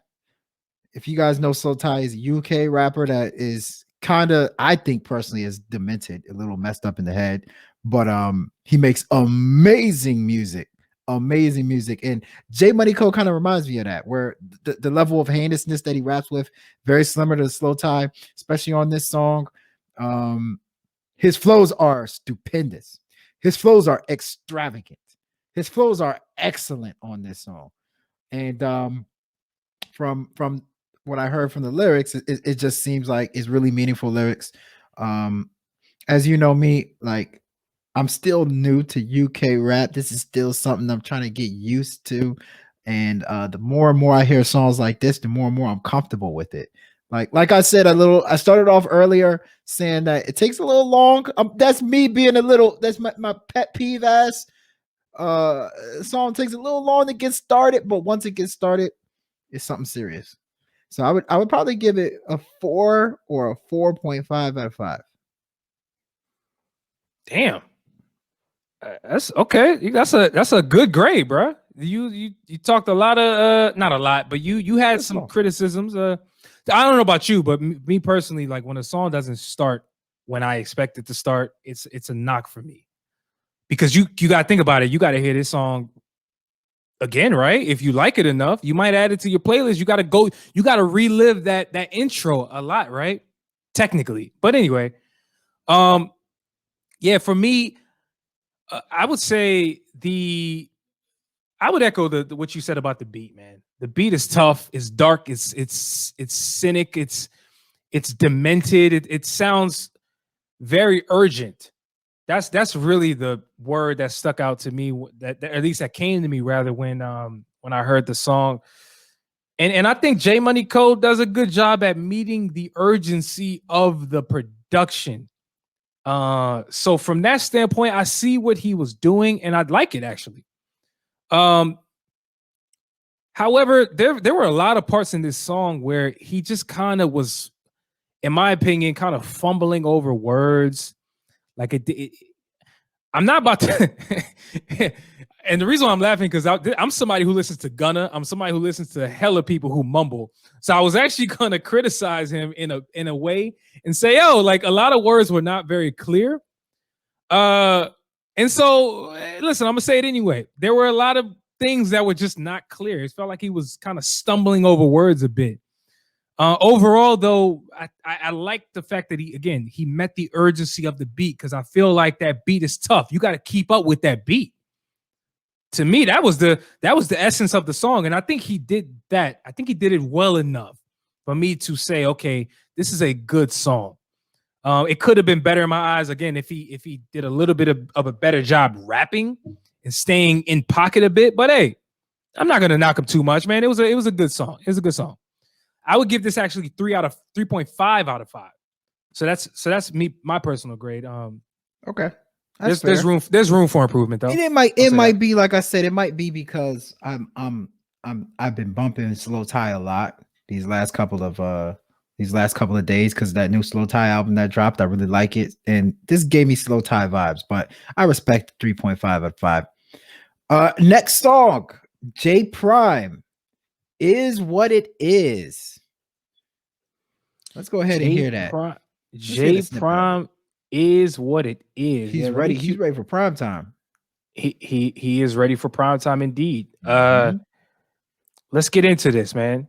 J Prime is what it is. Q again. Let me know, Mike check, if you can hear this. Fuck it, it is what it is. Lifestyle is vicious, so rip you to bed. Don't run through any to drown out. You got? You good? You good? Yes, sir. Hey. Song's a vibe. Yeah. Some days I wish I was living like this. Praying one day that'll start making sense. Yeah. Fuck it, it is what it is. I like it. I like this. Not gonna lie. How about that album artwork? That joint is fantastic. It's tough. It's tough. It's fantastic. Remember when I used to call myself Streetwalker? Streetwalker Click. That's the type of picture. That's how I saw myself. Streetwalker. Yeah. Speaking of clicks, let me talk about Click. Streetwalker Click. So it consisted of me and another person that was not officially on it. Oh man, no, no, that was tough. Hey, so for me personally, I actually really like this song, man. You know, it was extremely vibey, extremely wavy, and I also like how the you know, he kind of floated over this beat. You know, it reminded me very much so of Gunna, what he does on his beats, and you know, it almost puts you in a trance, if you will, and I think. If that was the goal of this song, hey, shout out to you, J Prime. I think you did your job 100%. And I'm very curious, though, because I want to hear from you directly. And you can hit us up, you know, whether it's Instagram, email, whatever. I want to know how you recorded this song. Because when the song starts out, it almost sounds like you were punching in vocals. Like you did multiple takes of, sorry, not multiple takes, but like you recorded each bar on its own, not necessarily straight through. It sounds so perfectly layered on the beat. You know, something very, you know, I would say nerdy that I pay attention to. I'm an artist at heart, so these are little nuances that I pay attention to. But hey, man, I think you did a good job on this, man, for real. This is a vibe. It's a wave, man. I legit might save this to my internal playlist. I might need to hear it one more time, but I think it has the potential to end up in my playlist for real.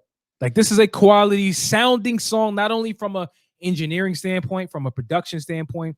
I think what he did on the actual song rapping, he did just enough. He did what the beat called for. He didn't do too much. He stayed within pocket, and I thought that overall it's a good song. This to me, this is 4.5 out of 5. Q. like this is 4.5 out of 5. What you Interesting. think? Yeah. You know something? What's up? I think it's obvious that this song is good. I think it's obvious the flows that he used were impeccable. I think it's Yep. obvious that dude has talent. But I do have a question for J Prime, which I think was pretty genius. I guess this is not a question. I believe J Prime has serious potential. You know how certain people you can just tell? Like when J. Cole came out with Workout. You knew J. Cole was better than Workout. J. Cole also came out with Middle Child. Middle Child kind of sounds similar to what all these other rappers are making. So for me, I feel like I like the song, but I feel like this is kind of a song that all these other rappers are making also. You know, you hear what I'm saying? You feel me? Like I feel like I've heard this song before, you know, but within this song, I feel like I hear a potential for greatness in J Prime. I feel like he has more in his bag than this. So if you were to ask me what J Prime is, I think he's more J. Cole than Gunna, but it remains to be seen.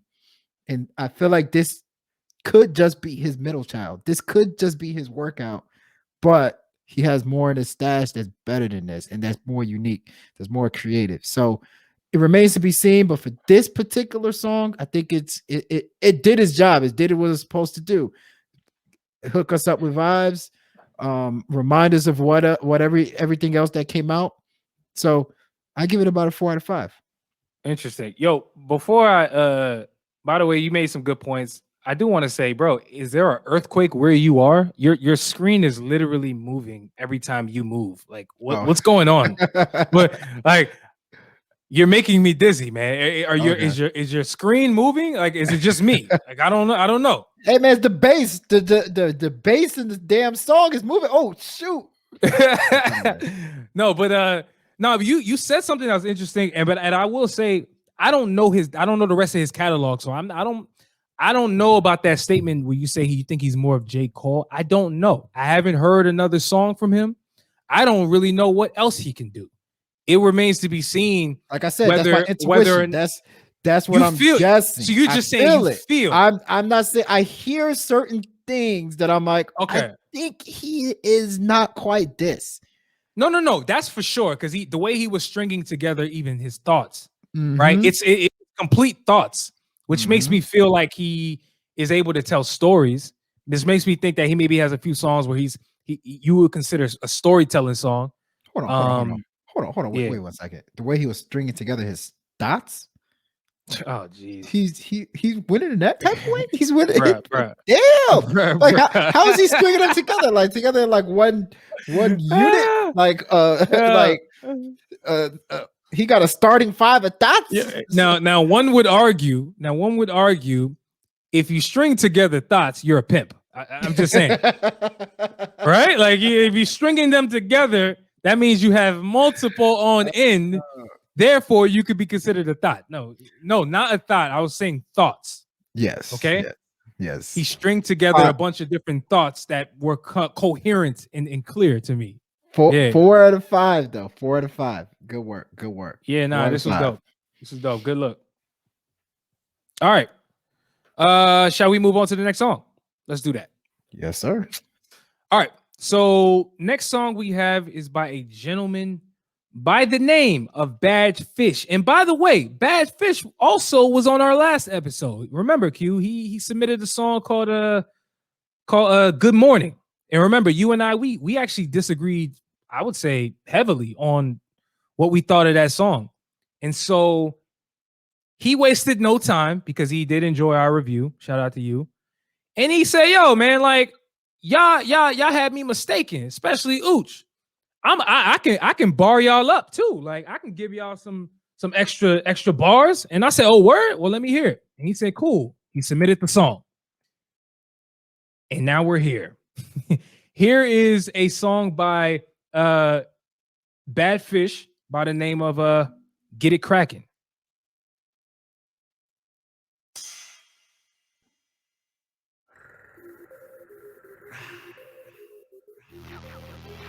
Let's get it cracking. First off, if you hating, then fuck you. I'm in the building like nails in the structure. I'm making noise like a ride with no muffler. Flipping all these words, spitting rhymes like I'm Buster. It's getting ugly when I spark. Bubba. Okay. Bump this in your Interesting. I'm known to bring the motherfucking ruckus, and you sound like Pat Stay's opponents, suckers. Stacking boxes. I'm gonna fast forward a bit. Let's get to the middle of the song. Rappers like they always on the roof. East Coast Canada, beast with my stamina. Rounds of applause like they clap songs. One punch out cold, hearing bird songs at the chinchilla. Frank Lucas with the furs on. Blue magic, streets are in a frenzy. G's loaded up magazines like Fendi. This a robbery, money please give me plenty. Straight to the banks, Beamer, Benz, a Bentley. Okay. So okay. I guess so I that get it. So me too. I got that. I understand. I understand. Beamer, Benz, Beamer, Benz, Bentley. Lloyd Banks. I get it. Yeah. Beamer, Benz, Bentley. What? Beamer, Benz, that was a. You know. I see what you think. Q, what do you think of this song, man? Oh, okay. Be fair. Okay. So I was actually somebody that vouched for Badfish on his last song. I said, yo, I think he's his last song was not an indication of exactly who he is as a rapper. I can just tell. And I would love to hear what else he had to offer. This is a complete 360. We're talking Vince Carter 360 of the type of song that he submitted last time. This is a killer rapper type song. That's one of my favorite terms. He is out for blood. He getting it back in blood. Like Pooh Shiesty says. He's getting his respect back in blood. He's talking to you. Ooch. He talking to you. He about to get it back in blood. He want to talk to me because I vouch for this man. Hey. All I got to say is big brr. Killer. Big brr. Big brr. Hey, get it back in blood. He get it back in blood. But I will say this. Okay. So a lot of times, you know, I think rappers think that if you rap hard and you rap aggressively, that it will automatically resonate with people. He is rapping hard. He is rapping aggressively. He is flowing very well. I will say though, so pretty much he's not just rapping aggressively, he's doing a lot of good things. But I will say this: the punchlines were a little elementary. They were a little predictable. I think they were a little simple. I mean, I listen, I'm a nitpicker. I'm a super duper hip hop fan, so I nitpick on certain things. I think if the punchlines were a little more intricate, a little more clever, a little less predictable, you would have had me. You would have completely had me. Number one. And number two, I will, just to be honest with you, I hate to say this. I don't love Badfish's rap voice. I don't love it. I think it sounds very, it sounds ordinary. I think it sounds like a regular Joe. I think more of a mic presence would elevate his words a little more. And then thirdly, I feel like the beat is like Lil Wayne. Remember Lil Wayne has a couple songs with Bangladesh, like a Millie. That's what this gave me the vibes of. Even when it goes two. Like when it does that, it kind of gives me a Millie vibes. Not a Millie. What's the other one? 6 foot, 7 foot. Like it kind of gives me those two vibes. But he is clearly a phenomenal rapper. I think this song was to get it back in blood, his respect back in blood from you, Ooch, because you mistake him. You mistook him. I don't even know if mistook is a word, but this is about you. He's getting it back in blood. But overall, I think the song is about it. I would say a 3.5. 3.5 out of 5. Okay. Well, I guess maybe I gotta take shelter because hopefully I'm not too harsh with my my review for this particular song. But no, I do want to say though, you made fair points, and I actually want to expound upon some things that I actually agreed, and I was going to say that you mentioned, which is, I think he did prove that he can rap, right? Because that to me that was my biggest criticism in my opinion, on his last song that he submitted, and I just felt like he didn't do enough for me to really showcase what he can do, and it just didn't work for me. Like I could see myself liking that last song a little bit more, but in particular this song, I thought he did a good job at rapping and really stringing together consistent bars that were able to put on display that he can rap. But I think your point about his rap voice, aka his delivery, I think needs to be expounded upon. You know, and I've been kind of like going back and forth about this because I feel like the concept of delivery, rap delivery, is one that is it's subjective, right? There's certain people who think that Lil Bow Wow sounds like an incredible sounding rapper, but I am one of those people. That was just shot at you, big brr, brr. Hey, I'm coming for blood. I'm coming for brr. No, but seriously, but that you're actually making my point, right? So while in one breath you can say, okay, somebody sounds good on the microphone, but do they actually possess the skill set to display whether or not they can rap?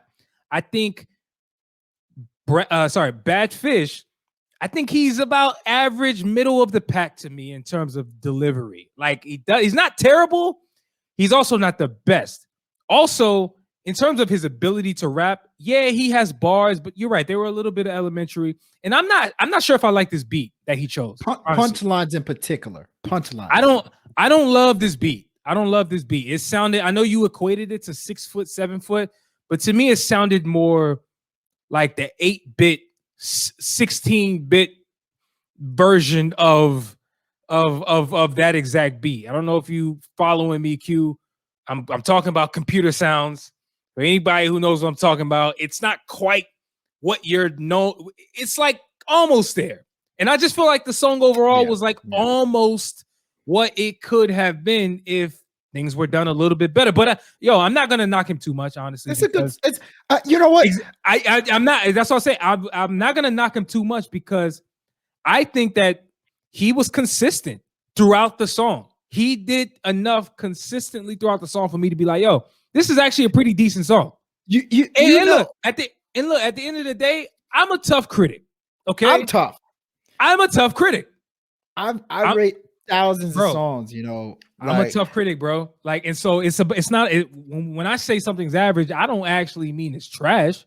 I just mean like, yo, there's another level to what you're doing that can be stated. So we have to rank it appropriately. So if I'm giving this a grade, which I will, I would say this is about 3 out of 5.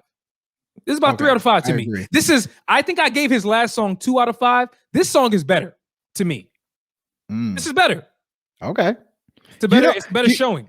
You know what this song reminds me of? And I think this is why I kind of I don't love it. You know, like if you had like a math teacher that was like, he's your math teacher. You just look at him as a teacher. And then one day he's like, yo, guys, I can rap. Let me show you that I can rap. And he just starts spitting bars. Like, whoa, I would have never expected a math teacher to be able to rap. But at the end of the day, you don't sound like the other rappers that I listen to. But you sound like somebody I didn't expect to have bars. That's what this kind of reminds me of. It sounds like somebody that is not necessarily a rapper, but he's showing you that he can rap. I think there's 2 different tiers. There's a tier where you are a rapper, and then there's a tier where you can rap. He can absolutely rap, but I don't think he sounds like a rapper. Does that make sense? To me, that is an underrated point right there. I agree wholeheartedly. And there's a lot of people out there like that. There's a lot. Black China. Black China can rap, but she doesn't sound like a rapper. But sorry. I wanted to Interesting. No, good point, man. But no, shout out to you, Bad Fish, bro. Like, if you got another song, man, we would love to hear it. Trust us. We do this music review stuff all day. It's nothing to us, and we hope we were fair with our review. And if not, hey man, tell us it's not bad. 3.5 is not bad. I think 3 is not bad. I think 3 is not bad. Hey, if we put the music I made in high school on here, majority of them will get 2 out of 5. Bro, I told you my streetwalker click. If we put the music you made in high school, it would not qualify. Let's be very clear. Even if I handed you money, it won't qualify. Let's make no mistake about it, yo. Like, it wouldn't even qualify. You. Let's move on though, man. We have a gentleman by the name of KottoTheGreat. Q, you may actually remember this name. We reviewed a song from him a while ago. Back when we were doing reviews on the show before video. He submitted a song called Missing Signatures. If you guys haven't heard that, go check that out. Well, he's back with another song that he wants us to review. It's a song called Fool's Gold. You feel me? Let's hear a little clip of this. You ready? Stay put, my boy, the train is on its way. I said stay put, my boy, each dog has its day. Stay put. I'm sensing some Andre 3000. Andre Kendrick. That's Kendrick to me. Andre Kendrick to me. Hold on. What's happening right now? See the intros? I mean, I'm telling you. Very dramatic. 3 seconds. She called me a bitch. It's been years how I spot her. Seen how much of a bitch I be. Buried her soul when I blocked her. I contemplate they mental health, but for sure I be no doctor. I bet he will still fuck a lame. I doubt that will ever change. Oh my God. Yo, I'm speeding this up real quick because we can't play the whole song, all right? Hold on. Ooh, the hook. Did he do the hook too? Or was that Bilal? So.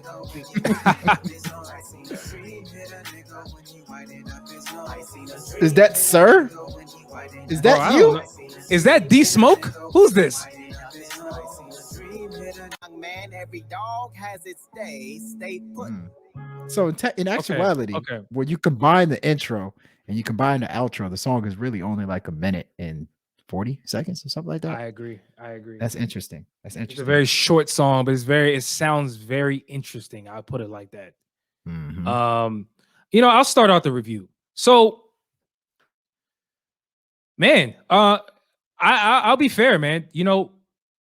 Very thematic, very dramatic intro to that song. We heard it, the pianos, you could feel it.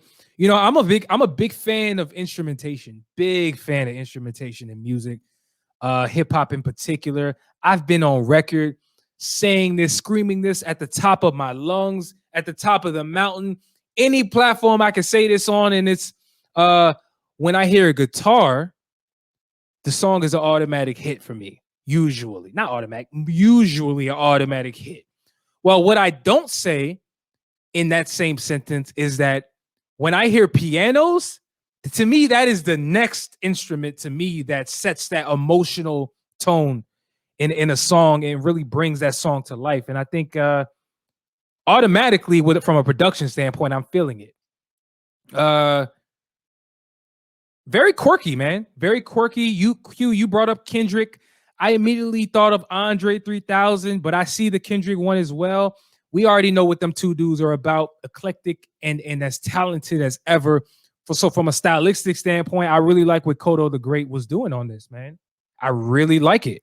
He was spitting some real truthful bars that's at least sounded like truth. I don't know your story in particular, but it sounded like a story that could resonate at an emotional level with the listener. And I'm a real big fan of setting the tone and really creating that emotional bond with people in music. And I think this song does that. Maybe I need to hear this song a little bit more, or I should say again, because you're right, Q. It takes a while to start. And then also the song, it seems to be pretty short. And then when I was fast forwarding throughout the song, I did hear that clip. Are you playing it again? I hear it. Oh yeah. I wanted to. My bad. Yeah. Damn, bro, you like the song that much, huh? My bad. I thought I was in mute. No, it's cool. I wanted to catch a line, but go ahead. I don't know if you're finished. I wanted to catch a line. No, it's cool. It's cool. he was saying some things that sounded very wise filled, and maybe I should go back and take another listen, because there were some things that he was saying I feel like kind of went over my head on that first listen, or first and second listen. But overall, musically speaking, on point. Maybe I would have liked the song to be a little bit longer, but hey, maybe it's an interlude, maybe it's an intro. All songs don't necessarily need to be 3 minutes, 4 minutes long. Sounds good to me, man. I have no complaints as of now. I'm going to give this song 4.5 out of 5 stars, man. It sounds very well put together. I'm not going to lie. How many out of 5? 4.5. I agree. I vehemently agree. Wait, what did you think I said? I thought you said 5 out of 5, actually. I had okay. my earphones trying to decipher a line that he said. But got it. So here's the bad news about KottoTheGreat for everybody. TDE is going to find this man and sign him, and then it's going to take 5 years for him to drop an album, just like everybody else on TDE. Hurry up, Kendrick. Hurry up. No, I mean, I echo everything that you said. I mean, I think the song is dope. I see it as an intro. I see it as, if this is an intro, then the intro to this song makes a lot of sense. The length of this song makes a lot of sense. If this is an intro, this cannot, in my humbling opinion, this cannot be a lead single. This cannot be a single that you expect to get radio play. That's number one. But if this is an intro, I mean, I might even bump it up to 5 out of 5 if this is an intro, because it would be fantastic on an album. Obviously, he's a very good rapper. He gives me Kendrick Lamar vibes. I'm curious to know if he was the one that was on the hook, because the hook was also like kind of like neo soul vibes, which I really love. Everybody loves neo soul music, right? Like, the vibes are numbing. The one thing I was trying to rewind was he started off the song talking about how he was dealing with this girl that he was like, wait till she finds out that I blocked her. The reason I want to point that line out is because I absolutely love when rappers talk about women. Like, the song is not necessarily a love song, but they use their their relationship with a woman to get their points across about like how they move, who they are. Like, for instance, I'll give you a good example. Kanye West dedicated All Falls Down to a woman. Like, he's talking about, she had this, she had a Mercedes, she had, such and such. And he's kind of speaking from the perspective of a woman. If you look at Kanye West's earlier work, he did that a lot. Like, he's speaking from the perspective of a woman, but then at the same time, like, kind of talking about his relationship with a woman. J. Cole does it quite a bit in his music, and KottoTheGreat started out the song doing that, and I think it was pretty dope. I think the great ones tend to do that, so I noticed that. But all in all, Fool's Gold is a fantastic song. The less I have to say about it, that means it's great. So good job. Yeah, and I just took another listen myself, and I want to point out that the song is called Fool's Gold. If I'm not mistaken, Fool's Gold is essentially a idiom, right? It's a phrase to mean something that's fake, right? It's stupid people look at what they perceive as gold, but it's not actual gold, right? Is that not what Fool's Gold means in a nutshell? Right? Yeah, like they perceive it as, it's like for instance, fake money. Like, yeah, somebody because of the fake money. Fool's Gold can be Fool's Gold can mean, and also again, it can mean anything. It can mean a like lot. Relationship that was not really a real relationship, but is masked as a real relationship, and we're falling for. Yep, we're thinking that it is. So I haven't taken the time to really figure out what this song is about, but like, just breaking down that first line, I think it goes a long way, and I think it can mean several things. It's a very complex, intricate song. Yeah, I would say the song is very metaphorical. And just one last thing before we get up out of here. Again, the hook is very repetitive, and he says, He starts off by talking about how 2020 was a bad year, but this next one is going to be a good year. Then he says, I seen a dream hit a nigga when he whitened up his nose. So it keeps repeating that over and over and over. Very cinematic. I'll give him that. And the song is clearly metaphorical. It means many different things potentially. So, hey, good job, bro. Good job. Let's move on to the next though.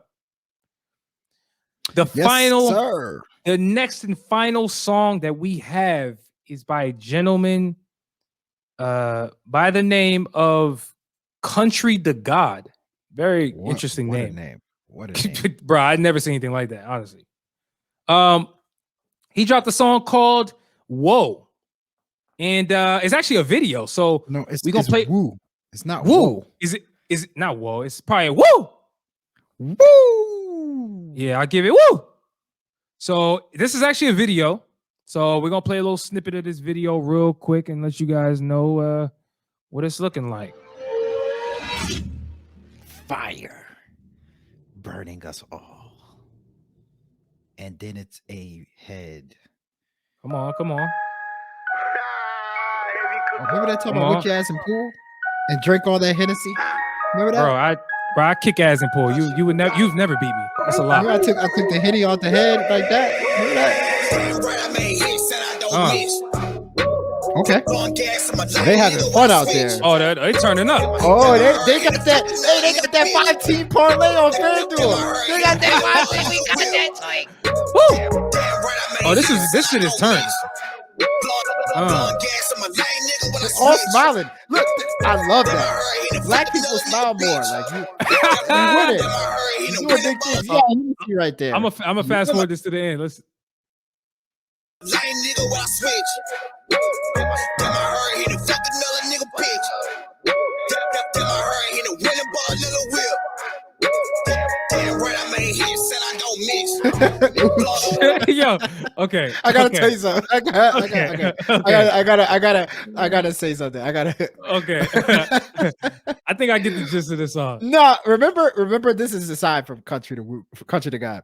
Remember when we went to I guess DC the other day and we were talking to the bartender and the bartender was like, I don't like Hennessy because it's too sweet. That made no sense. yeah. I was like, wait, what are you talking? It's too sweet. That doesn't make sense. I never heard no shit like that in my life. Sorry, because I saw Hennessy. Let me tell you something. Jay-Z's not happy about that. Yo, let me tell you something. That bartender that said that had to have been a diabetic because who in God's name says Hennessy is sweet? I've never heard that before. I've never heard that before. You know, COVID is altering people's taste buds, bro. I mean, hey. I suppose. What'd you think of this song though, man? First and foremost, how about that video? I think first the video is 5 out of 5. That they look like they having fun. They got the Hennessy bottle. They playing pool. They all smiling. Ain't nobody trying to mean mug. They winning. They're smiling. That is dope. Taking Hennessy to the head. You know what I'm saying? That's pretty dope. Energy wise, I thought the song has a lot of energy. I think that's what it relies on. That's what makes it a good listen, is that it has a lot of energy. I think if you can just display like some energy in your song, I think that can get you at least 2.5, at least 3 from me. The beat's pretty, the beat's solid. I think it's a little menacing / Cole / Freddy Krueger type vibes on the beat, but at the same time it thumps, turn the club up. And his raps, I would say his raps are high octane. I don't quite love his delivery, but I think it's good enough to keep you entertained. But overall, I think it's just a solid song to turn you up. I would not listen to it before I go to bed, like if I'm chilling. I wouldn't listen to it if I'm cleaning my house, but I would listen to it if I wanted to turn up. If I got that 5-team parlay, like especially I want to hear the song, especially if the last team that won me the money on FanDuel hit a game-winning shot. Oh, I'm turning. Come on, let's play it. When you win it, this song makes sense. So, you know, that's what I think. I would say maybe 3.5, 3 out of 5, something like that. Yeah, man. I think that man, first off, I love the energy, first and foremost. Love it. Love the energy. And you're right, man. I like that fact that they were smiling, but more importantly, you know, like we need more of that going into 2021. Where are all the settings where you could just turn up with your guys, play some pool? Those are the things that are missing, in my opinion, as far as like just your everyday life. So I'm with you on that. And to be honest with you, I feel like that beat was knocking so much. It continues to make it look like you are in an earthquake, bruh. Your screen continues to move when you talk. I'm telling you, it's crazy. Like it doesn't make any sense. Now, you know, this song is like is very interesting because it's the complete opposite, in my opinion, of the last one we just heard.